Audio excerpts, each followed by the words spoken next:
جاتوں کے کارواں شہادت کے جویا محبت کے حریفہ 20 جنوری سن 1968 سے مسلسل نہج سفر ہے۔ جب یہ سفر شروع ہوا تھا تو ماحول منجمد تھا، چار سو مایوسیوں کا اندھیرا تھا اور کاہلی کا ڈیرا تھا۔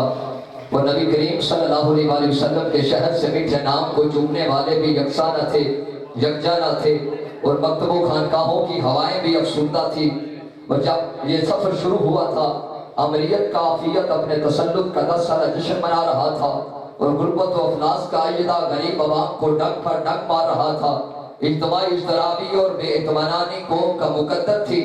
انہی عوامل کے زیر اثر ایک طرف تعلیمی اداروں نے، جو کہ کچھ لوگ کمیونزم کا پرچار کر رہے تھے اور کچھ لوگ اپنے مخالف کو اپنے عہد کے دینی، سماجی اور روحانی اور سیاسی تقاضوں کا جواب بن کر انجمن طلباء اسلام قائم ہوئی۔ اس تنظیم کو طلباء نے بنایا، طلباء نے چلایا اور آج تک طلباء ہی اس کے روح رواں ہے۔ اور فیصلہ ہوا کہ طلباء کے دلوں میں صحیح اسلامی روح بیدار کرنے کے لیے ان کے قلوب میں عشق مصطفیٰ صلی اللہ علیہ وسلم کے چراغ روشن کیے جائیں۔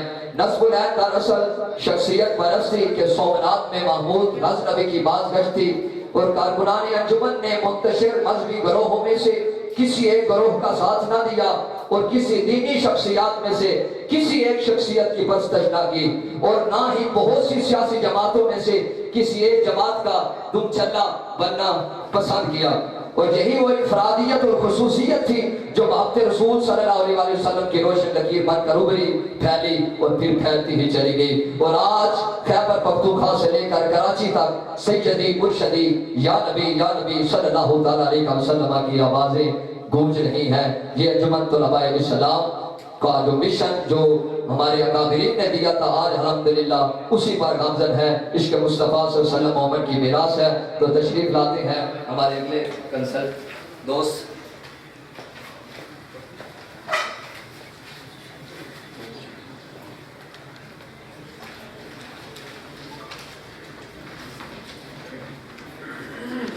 احتشام ظفر صاحب، سپیریئر کالج احمدی، تشریف لاتے ہیں اور خوبصورت انداز سے اپنے موضوع پر